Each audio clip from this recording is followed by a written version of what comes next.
नमस्कार, स्वागत है आप सबका हमारे चैनल में। चैनल का नाम है मेरी किताबें। पुस्तक जीत आपकी, जिसके लेखक हैं शिव खेड़ा। प्रस्तुत है पुस्तक का अगला भाग, संतुलन। सन 1923 में दुनिया के सबसे अमीर व्यक्तियों में से 8 लोग मिले। अंदाज़ा लगाया गया कि उनकी संपत्ति का जोड़ अमेरिकी सरकार की उस समय की कुल संपत्ति से भी ज़्यादा थी। इन लोगों से ज़्यादा कौन जानता था कि जीविका कैसे कमाई जाती है और दौलत कैसे जोड़ी जाती है। अब आइए देखें 25 साल के बाद इनके साथ क्या हुआ। नंबर 1, सबसे बड़ी स्टील कंपनी के मालिक चार्ल्स शॉब उधार की पूंजी पर 5 साल तक जिए और फिर वे दिवालिया होकर मर गए। नंबर 2, सबसे बड़ी गैस कंपनी के प्रेसिडेंट हार्वर्ड हब्सन पागल हो गए। नंबर 3, एक बहुत बड़े व्यापारी आर्थर क्यूटन दिवालिया होकर मर गए। नंबर 4, न्यूयॉर्क स्टॉक एक्सचेंज के प्रेसिडेंट रिचर्ड हुइटनी को जेल जाना पड़ा।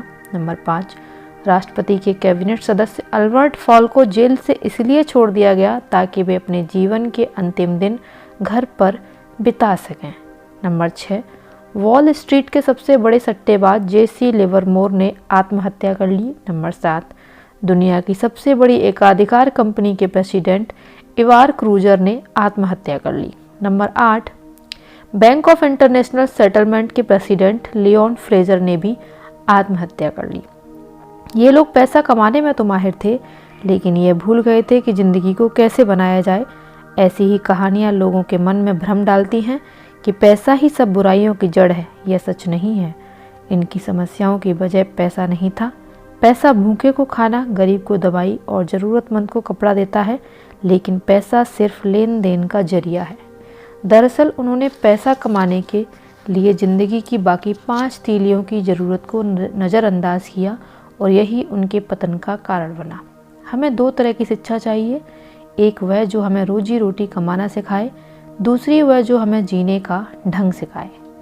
कुछ लोग ऐसे हैं जो अपने काम में इतने व्यस्त होते हैं कि वे अपने परिवार, सेहत और सामाजिक जिम्मेदारियों को नज़रअंदाज कर देते हैं। मज़े की बात यह है कि उनसे पूछने पर कि वे ऐसा क्यों करते हैं, उनका जवाब होता है कि वे यह सब अपने परिवार के लिए ही तो कर रहे हैं। जब हम घर से निकलते हैं तो हमारे बच्चे सो रहे होते हैं। जब हम घर लौटते हैं तब भी वे सो रहे होते हैं। 20 साल बाद हम पाते हैं कि वे सभी हमें छोड़कर चले गए हैं। अब हमारा परिवार ही नहीं रहा। बड़े दुख की बात है। संख्या नहीं, गुण। आमतौर पर सुना जाता है कि परिवार के साथ संख्या का नहीं बल्कि गुण का समय बिताना चाहिए, यानी अधिक समय नहीं बल्कि बेहतर समय बिताना चाहिए। जरा इसके बारे में सोचकर देखिए, क्या यह वास्तव में सही है? मान लीजिए कि आप शहर के एक रेस्टोरेंट में गए, जहां हाथ में सफ़ेद दस्ताने पहने बेरे, इंग्लैंड के बने कांटे चम्मच, फ्रांस की क्रॉकरी, स्विट्ज़रलैंड की चॉकलेट और ऐसी बहुत सारी चीज़ें हैं। आप सुनहरी फ्रेम वाली मेनू उठाकर सीख पर भुने हुए चिकन का ऑर्डर देते हैं। कुछ ही देर में बेहद बहरा लजीज चिकन का छोटा सा टुकड़ा लाकर आपको देता है। आप उसे खाते हैं और पूछते हैं, क्या इतना ही मिलेगा? बहरा जवाब देता है, संख्या से ज़्यादा महत्व तो गुण का होता है। मुझे उम्मीद है कि आपको बात समझ में आ गई होगी। हमारे परिवार को संख्या और गुण दोनों की ज़रूरत होती है। आप क्वालिटी टाइम पर अपना अधिकार नहीं दिखा सकते। आप ये नहीं कह सकते कि अब हम एक दूसरे के साथ क्वालिटी टाइम बिताएंगे। वास्तविकता यह है कि ज़िंदगी के बेहतर पल क्वालिटी टाइम ढेर सारे तजर्बे के बीच ही जन्म लेते हैं। बड़े लोगों से जब उनके बचपन की सबसे बेहतर यादों के बारे में पूछा जाता है तो वे उन लम्हों को याद करते हैं जब उनकी माँ ने उन्हें कोल्ड ड्रिंक ला कर दिया था या उनके बीमार होने पर कोई कहानी पढ़कर सुनाई थी। दोस्तों और परिवार के लोगों के साथ बिताई गई दुनियादारी की ज़िंदगी के बीच ही वे कीमती पल भी आते हैं जब आपने आपस में हंसी मजाक किया होता है, एक दूसरे के एहसासों में भागीदारी की होती है। किसी ने मुस्कुराकर ठीक उस वक्त आपका उत्साह बढ़ाया होता है जब आपको उसकी बेहद ज़रूरत होती है, या किसी दोस्त ने आड़े वक्त में मदद की होती है। सेहत। पैसा कमाने के चक्कर में हम अपनी सेहत खो बैठते हैं और खोई हुई सेहत को पाने के चक्कर में अपना पैसा। इस तरह पैसा भी चला जाता है और सेहत भी। सामाजिक दायित्व। पैसा कमाने के चक्कर में हम अपने सामाजिक दायित्वों को नज़रअंदाज करते हैं और समाज में गिरावट आने देते हैं। हम यह नहीं सोचते हैं कि किसी दिन खुद भी इस हालत के शिकार बन जाएंगे। अपने लक्ष्यों को जांचें परखें। जो इंसान किसी चीज़ पर निशाना ही नहीं लगाता वह चूकेगा क्या? छोटे लक्ष्य बनाना ही सबसे बड़ी गलती है। जीतने वाले लक्ष्य को देखते हैं और हारने वाले रुकावटों को।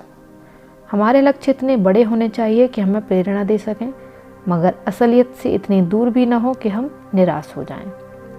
हम जो भी कुछ करते हैं या तो वह लक्ष्य के करीब ले जाता है या उससे दूर। हर लक्ष्य इन पैमानों पर तौला जाना चाहिए, रोटरी क्लब के 4 सूत्री टेस्ट की तरह।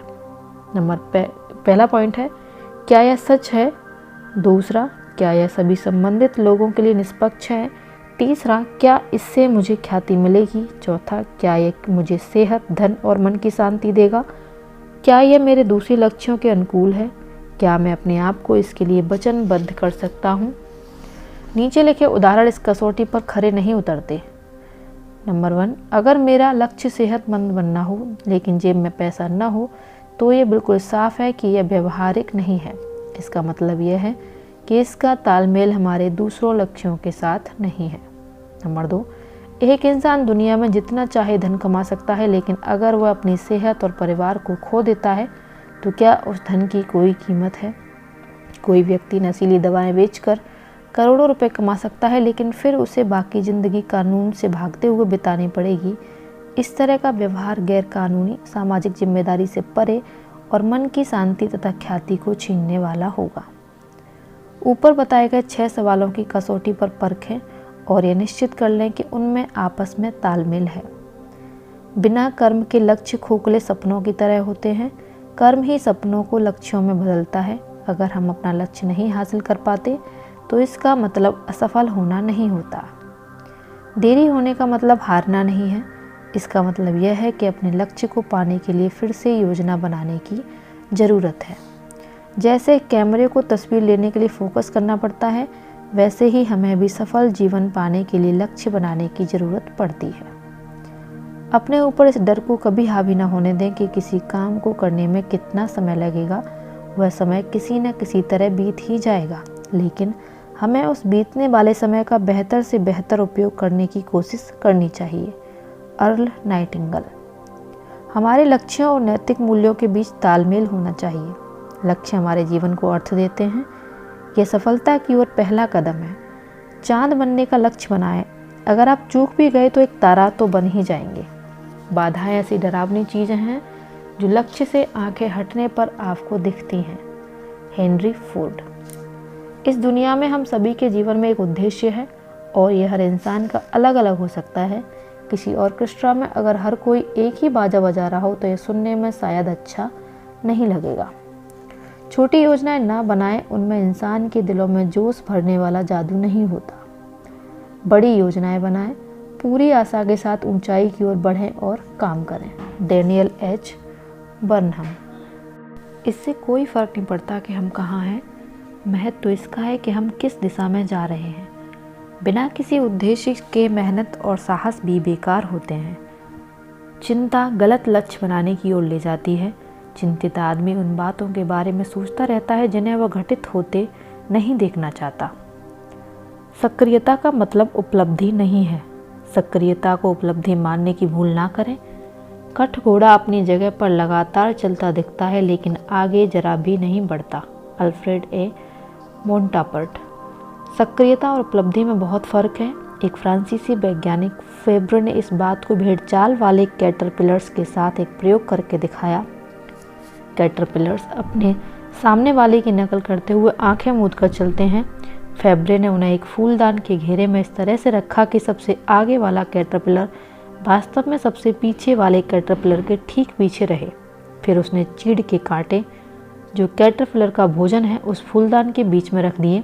कैटरपिलर्स उस फूलदान में एक घेरे में ही घूमते रहे। आखिरकार 1 हफ्ते तक चक्कर लगाने के बाद वे थकान और भूख से मर गए, जबकि खाना उनसे कुछ ही इंच दूर था। हमें कैटरपिलर्स से सीख लेनी चाहिए। सिर्फ काम करते रहने का मतलब यह नहीं है कि आप कामयाबी की तरफ बढ़ रहे हैं। हर किसी को अपने काम को परखते रहना चाहिए ताकि हमारे काम का फल भी मिल सके। एक आदमी अपनी पत्नी के साथ गाड़ी चला रहा था। पत्नी ने कहा, प्रिय, हम लोग गलत दिशा में जा रहे हैं। पति ने जवाब दिया, कौन परवाह करता है, हम बिफोर टाइम चल रहे हैं। अगर हम सिर्फ रफ्तार और काम करने को कामयाबी समझ बैठे तो हमारी गाड़ी तो बहुत अच्छी चलेगी, मगर हम कहीं पहुंचेंगे नहीं। निरर्थक लक्ष्य। किसी किसान का एक कुत्ता सड़क के किनारे बैठकर आने वाली गाड़ियों का इंतजार करता रहता था। जैसे ही कोई गाड़ी आती वह भौंकता हुआ उसके पीछे दौड़ता। एक दिन उसके पड़ोसी ने उस किसान से पूछा, क्या तुम्हें ऐसा लगता है कि तुम्हारा कुत्ता कभी किसी गाड़ी को पकड़ पाएगा? उस किसान ने जवाब दिया, सवाल यह नहीं है कि वह किसी गाड़ी को पकड़ पाएगा, बल्कि यह है कि अगर पकड़ पाएगा तो वह क्या करेगा। बहुत से लोग उस कुत्ते की तरह निरर्थक लक्ष्यों के पीछे भागते रहते हैं। कार्य योजना। किसी अच्छी योजना पर फौरन अमल करना किसी हर लिहाज से दुरुस्त योजना पर अगले हफ्ते अमल करने से बेहतर है। General George S Patton junior. सफलता को व्याख्यायित करें। आपके लिए इसका क्या मतलब है? आपको सफलता की ओर पहुंचा सकने वाले लक्ष्यों की लिस्ट बनाएं।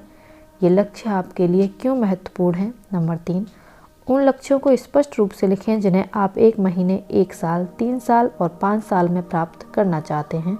हर लक्ष्य के लिए ऐसी छोटी छोटी स्पष्ट और मापी जा सकने वाली लिस्ट बनाएं। नैतिक मूल्य और दूर अंदेशी अगला अध्याय है। सही काम सही वजह के लिए करना। अब हम पर बीती बातों के लिए किसी भी इल्ज़ाम लगाने की नहीं, बल्कि भविष्य के लिए काम करने का ढंग तय करने की जिम्मेदारी है। John F Kennedy. जब एक बच्चे का जन्म होता है तो खुशियाँ कौन मनाता है? माँ बाप, रिश्तेदार और दोस्त। लेकिन रोता कौन है? वह बच्चा। लेकिन जब हम इस दुनिया से जाते हैं तब इसका उल्टा होना चाहिए। हमें खुशी और संतुष्टि होनी चाहिए कि हमने दुनिया को जैसा पाया था उससे बेहतर छोड़कर जा रहे हैं। दुनिया को रोने दें कि उसने एक ऐसी अच्छी आत्मा को खो दिया जिसके जाने से दुनिया थोड़ी गरीब हो गई। हिंदू फिलॉसफी का मानना है कि जब अच्छे इंसान इस दुनिया से जाते हैं तो वे मरते नहीं, उनका नाम उनके अच्छे कामों की वजह से सदा अमर रहता है।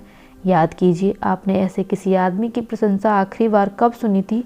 जब लोग इनकी प्रशंसा करते हैं तो आमतौर पर उस व्यक्ति द्वारा जीवन में किए गए छोटे से छोटे दयालुता भरे कामों की चर्चा कर रहे होते हैं।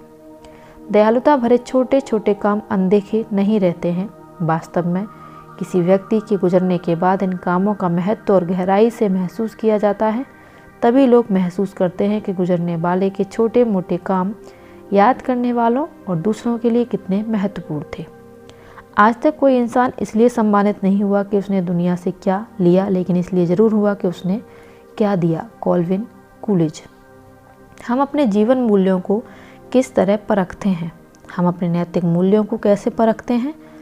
महात्मा गांधी के अनुसार 7 महापाप ये हैं: बिना मेहनत किए दौलत कमाना, सद्विवेक रहित आनंद, चरित्र रहित ज्ञान, नैतिकता रहित व्यापार, मानवता रहित विज्ञान, त्याग रहित धर्म, सिद्धांत रहित राजनीति। इनमें से हर प्रकृति मूल्यहीनता दर्शाती है। हम अपने जीवन मूल्यों को किस तरह परखते हैं? मेरे ख्याल से इसकी 2 ही कसौटियाँ हैं। सबसे ऊंची कसौटी मम्मा टेस्ट कहलाती है। हम कुछ भी कर रहे हों, घर या बाहर, अकेले में या किसी के साथ, अगर मूल्यों का सवाल हो तो खुद से पूछें, अगर मेरी माँ देख रही होती तो मैं क्या कर रहा हूँ? तो क्या वह गर्व करती और कहती शाबाश मेरे बच्चे, या वह शर्म से सिर झुका लेती? आपके जीवन मूल्य तुरंत स्पष्ट हो जाएंगे।